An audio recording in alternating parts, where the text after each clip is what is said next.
Assalamualaikum warahmatullahi taala wabarakatuh.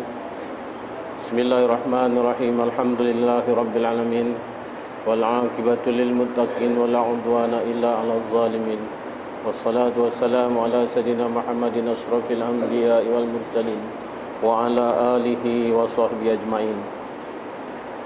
Qala Allah Ta'ala fi kitabil aziz, a'udzu billahi minasy syaithanir rajim, falamma qadayna 'alaihil mauta ma dallahum ala mauti illa dabbatul ardh ta'kulu min sa'ata falamma kharra tabayyanatil jinnu an law kanu ya'lamunal ghaib ma labisu fil azabil muhin. Begitulah firman Allah Subhanahu wa taala di dalam kitab Al-Quran yang telah diturunkan kepada junjungan Nabi besar kita Muhammad sallallahu alaihi wasallam, yang menyatakan tentang perihal kewafatan Nabi Sulaiman alaihi salam. Allah Subhanahu wa taala menerangkan tentang kematian Nabi Sulaiman alaihi salam melalui firman daripada surah Saba ayat 14. Maka tatkala Allah Taala telah mengkadarkan kematian ataupun al-maut kepada Nabi Sulaiman alaihissalam, maka apabila yang Allah Ta'ala kadarkan itu pasti akan terjadi, tidak akan diundurkan walaupun sedikit sewaktu. Perkara yang telah ditulis melalui ilmu Allah Subhanahu wa Ta'ala tidak akan ada ikhtilafnya.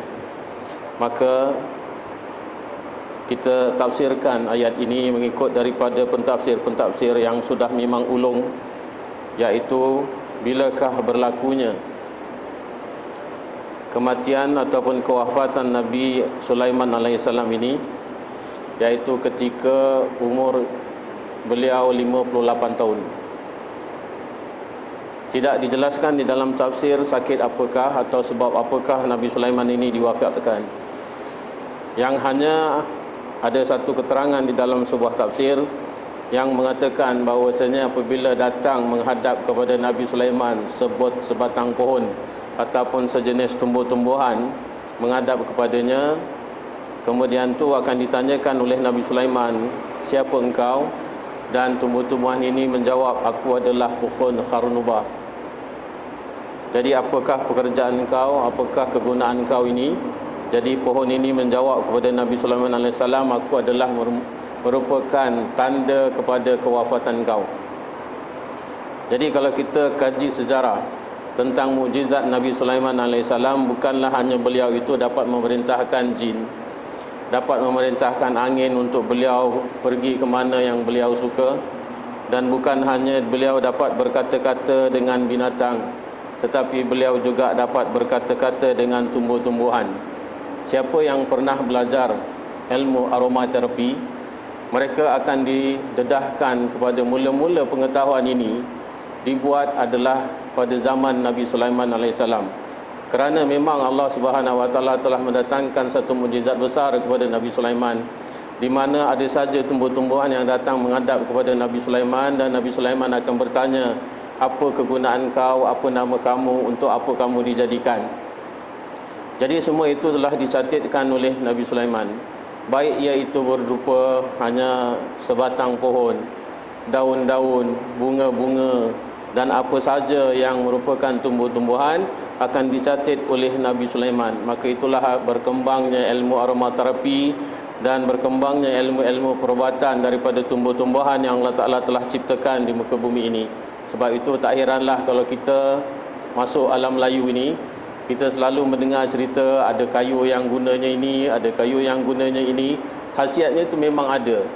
Cuma kita tidak boleh bergantung semata-mata dengan khasiat yang memang Allah Ta'ala telah letakkan kepada benda tersebut. Dan kita juga tidak boleh mengambil benda-benda itu yang dianggap sebagai tangkal ataupun yang dianggap sebagai untuk melindungi diri kita. Kerana tidak ada suatu kuasa pun di muka bumi ini yang dapat melindungi diri kita melainkan Allah Subhanahu wa taala saja. Sebab itu kekuatan, keyakinan, keimanan kita seharusnya kita tambah ataupun seharusnya kita pupuk baik-baik supaya kita jangan terlepas daripada percaya benda-benda yang serupa ini yang tidak memberikan mudarat dan manfaatnya kepada kita.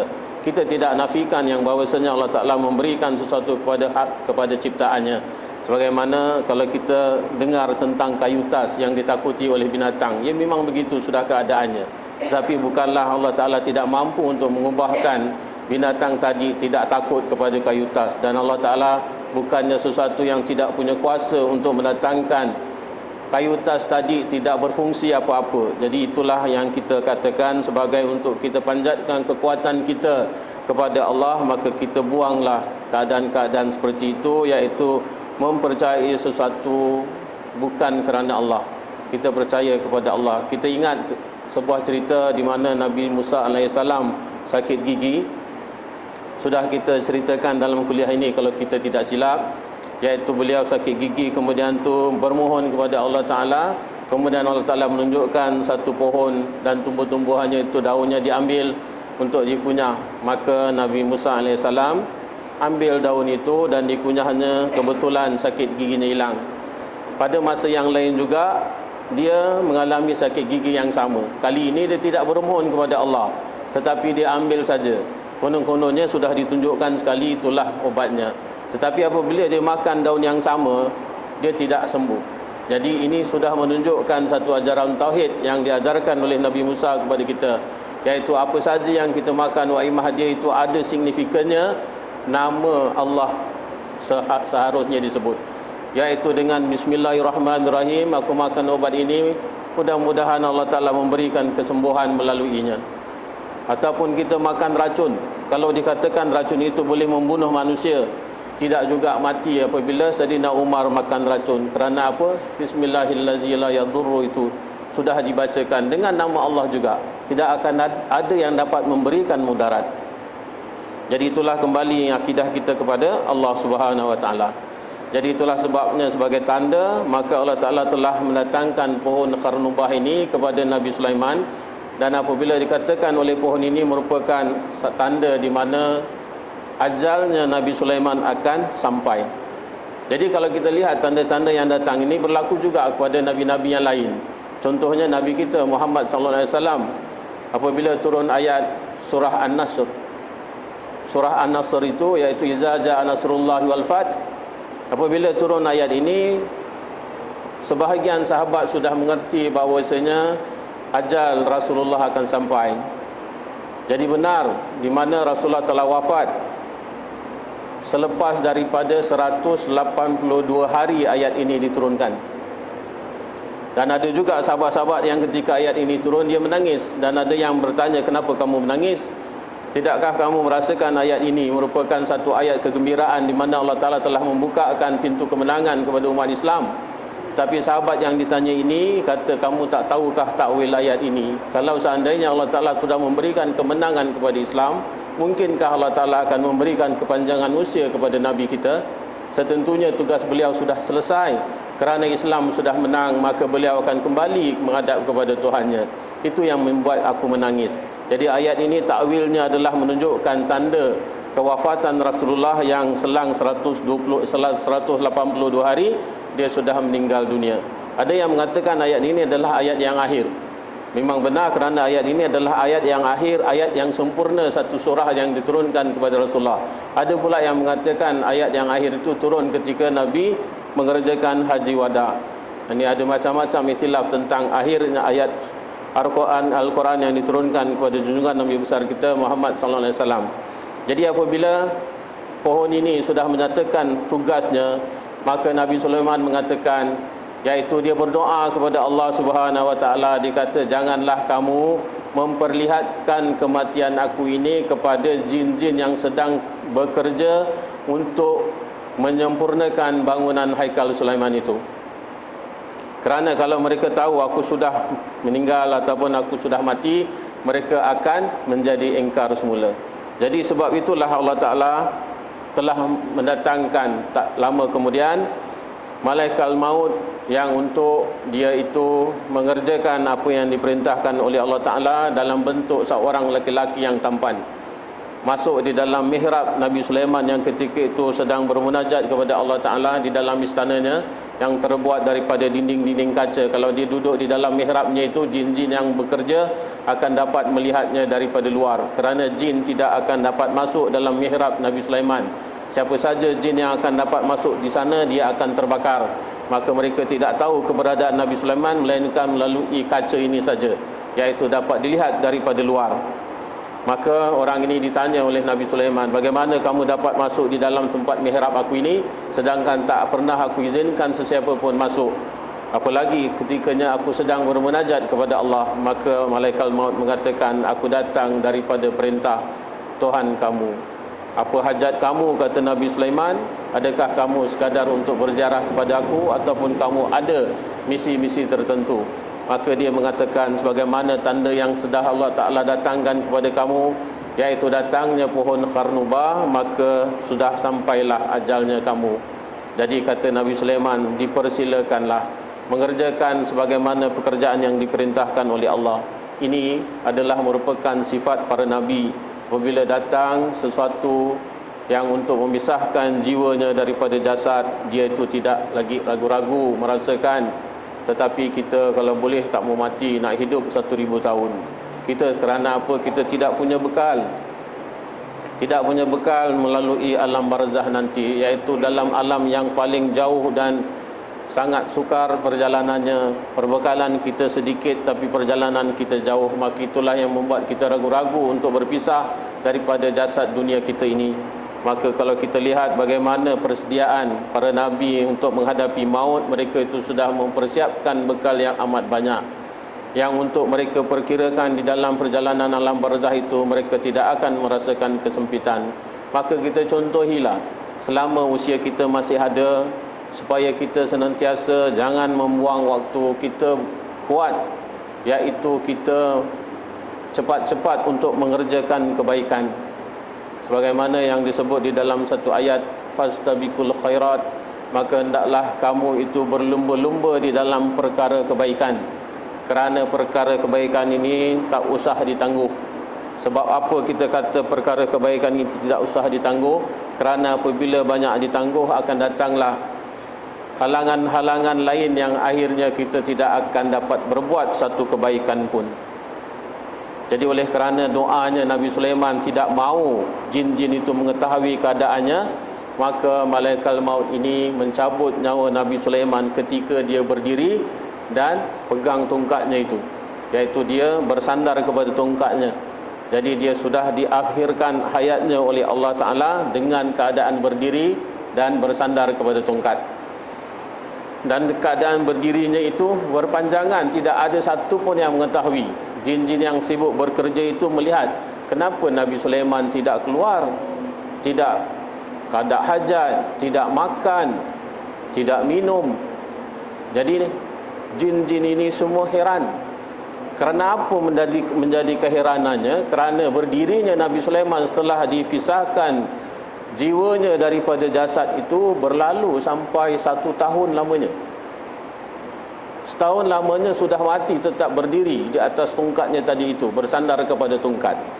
Jadi kita akan seolah-olah bertanya, apa mungkin perkara ini berlaku? Setelah mati biasanya kan jasad manusia itu akan rosak, akan hancur. Tetapi ini sepanjang 1 tahun Nabi Sulaiman masih di dalam keadaan yang utuh. Kita tak usah heran kerana di dalam Al-Quran sendiri sudah menceritakan banyak tentang mukjizat para Nabi yang tidak hancur badannya, yang tidak hancur jasadnya dimakan tanah, apalagi sebelum dikuburkan. Kita lihat bagaimana cerita Nabi Uzair yang akan nanti kita selepas cerita Nabi Sulaiman, kita akan menceritakan Nabi-Nabi yang tak disebut di dalam barisan-barisan Nabi Israel, Nabi Bani Israel yang diutuskan kepada umat Bani Israel itu, iaitu sampai kepada kehancuran kerajaan Bani Israel yang telah ditawan nanti oleh tentera-tentera Rom, Parsi dan juga tentera-tentera Assyria ataupun Assyrian. Jadi itu nanti kita akan ceritakan. Dan Uzair ini yang disebutkan di dalam Al-Quran namanya, dan ada juga Nabi-Nabi yang tak disebut namanya di dalam Al-Quran. Uzair ini Allah Ta'ala telah matikan selama 100 tahun dan dia tidak binasa. Begitu juga tentang Ashabul Kahfi yang Allah Ta'ala sebutkan di dalam Al-Quran, tidur ataupun mati, dimatikan oleh Allah Ta'ala selama 300 tahun. Jadi ini bukan satu perkara yang menjadi muskil kepada kita. Sedangkan Nabi Sulaiman hanya berdiri tegak sesudah wafatnya 1 tahun saja berbanding dengan 100 tahun Nabi Uzair dan 300 tahun Ashabul Kahfi. Jadi apabila berkatalah jin-jin ini antara satu sama lain, dia mengatakan bahawasanya bukan kerana kehebatan Nabi Sulaiman yang berdiri tegak, tak makan tak minum, memerhatikan kita bekerja saja, tetapi beliau itu telah menyihir kita, iaitu telah mengilusikan pandangan kita supaya seolah-olah kita nampak dia ada di situ walhal dia sudah tidak ada. Inilah desas-desus yang berlalu ataupun yang ada di kalangan para jin itu, kerana mereka masih merasakan dirinya itu adalah dikongkong ataupun diperintah oleh Nabi Sulaiman. Apabila sudah berlalu 1 tahun dan di mana kesempurnaan pembinaan Haikal Sulaiman itu sudah siap, maka Allah Ta'ala mengatakan madallahum, tiadalah yang menunjukkan kepada mereka, iaitu jin-jin, ala mautihi, di atas kewafatan Nabi Sulaiman, illa, melainkan dabbatul ar. Dabbatul ar ini adalah binatang yang merayap di atas muka bumi. Tak disebutkan namanya anai-anai, tapi biasanya dirujukkan dabbatul ar itu adalah anai-anai yang merayap, yang memakan tongkat Nabi Sulaiman, iaitu di dalam ayat ni jelas ditunjukkan, iaitu ta'kulu min sa'atah, iaitu anai-anai ini memakan min sa'ah ataupun min sa'atah. Jadi min sa'atah ini adalah dirujukkan kepada tongkat, sekalipun ada ulama tafsir mengatakan min sa'ah ini bukanlah daripada bahasa Arab, tetapi bahasa orang-orang Ethiopia, iaitu bahasa orang-orang Afrika yang sering menggunakan batang kayu untuk menghalau binatang-binatang ternakan mereka. Jadi di sini digunakanlah sebagai translationnya tongkat dalam bahasa kita. Maka telah memakanlah anak-anak tadi tongkat Nabi Sulaiman ini, yang akhirnya apabila tongkat itu sudah rebah, Nabi Sulaiman yang bersandar kepadanya juga rebah.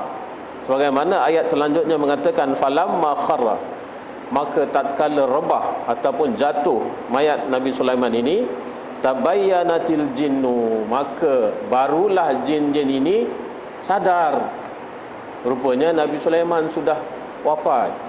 Nabi Sulaiman sudah tidak ada 1 tahun lamanya, kerana siapnya, iaitu siapnya setelah daripada wafatnya Nabi Sulaiman adalah memakan waktu 1 tahun sampai siapnya Haikal Sulaiman. Ada pula tafsir yang mengatakan semut putih yang ditugaskan oleh Allah Ta'ala untuk makan kayu tongkat Nabi Sulaiman ini, dia hanya diizinkan oleh Allah Ta'ala makan 1 hari 1 kali. Maknanya dia makan sedikit-sedikit sampai masa itu membawa kepada 1 tahun yang untuk menjadikan jangka masa itu siapnya Haikal Sulaiman. Itu semua adalah perjanjian Allah ataupun kiraan Allah. Maka barulah tongkat tadi rebah.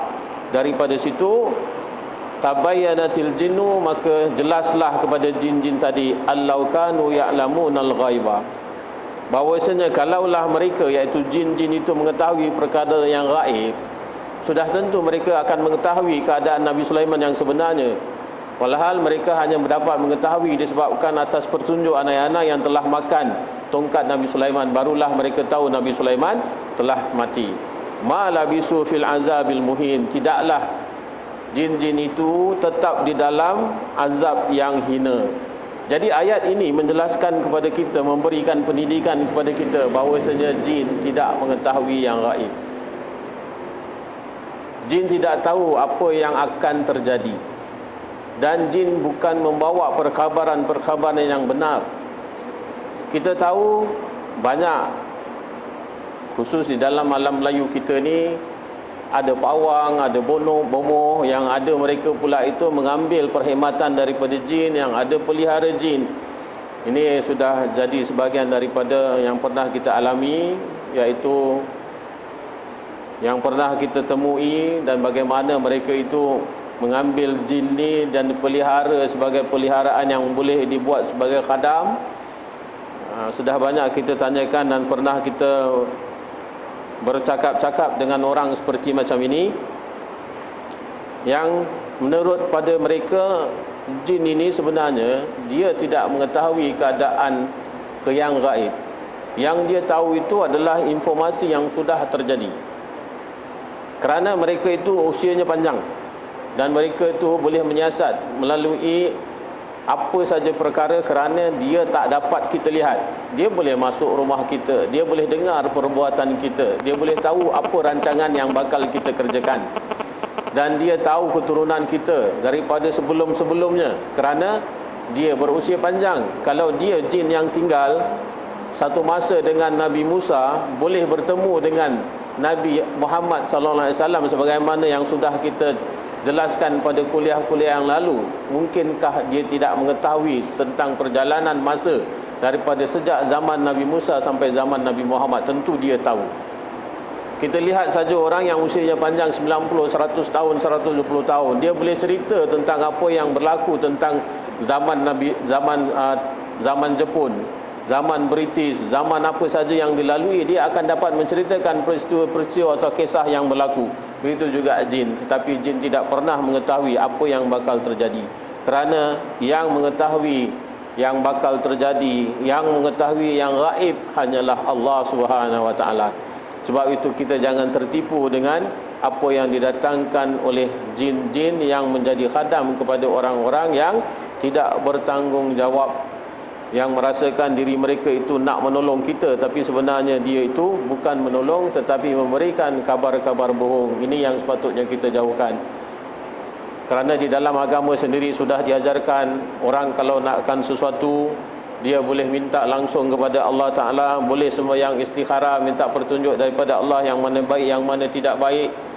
Boleh berzikir banyak-banyak supaya Allah Ta'ala datangkan ilham kepadanya, dan minta ilham itu adalah ilham daripada malaikat. Dan ada orang yang memiliki ilmu kasyaf, disebabkan ilmunya itu tadi, amalan-amalan yang baik yang diterima oleh Allah Ta'ala, dia dapat melihat. Ini semua adalah cara-cara yang diredai oleh Allah Ta'ala. Jangan kita mengambil sesuatu yang tidak diredai oleh Allah. Kita mengambil khidmat daripada makhluk-makhluk yang telah membawa kerosakan, yang tidak beragama Islam pun yang ada. Walaupun jin itu ada sebahagian Islam, tetapi tidak digalakkan untuk kita menjadikan orang lain itu khadam kita. Kerana sedangkan berkawan dengan manusia saja kita tak tahu apa keadaannya, apalagi berkawan sama jin. Jin lagi kita tak nampak masuk dalam rumah kita, kita tak lihat dia. Macam mana boleh percaya? Sedangkan kawan sama manusia nampak sudah sama percaya, apalagi yang tak nampak. Ini kan sudah mendatangkan bahaya kepada kita. Maka kita berhentikan saja sampai di sini, insya-Allah. Itulah ayat yang terakhir daripada kisah di mana Allah Ta'ala telah mewafatkan Nabi Sulaiman, iaitu dua pengajaran yang kita dapat daripada doa Nabi Sulaiman yang Allah Ta'ala telah kabulkan, dan tentang pesonanya jin, iaitu tidak boleh kita memperdayai jin kerana jin ini banyak bohongnya daripada benarnya. Wallahu alam. Bijai Sayyidina Muhammadin sallallahu alaihi wasallam. Sya'ulillahil Fatihah.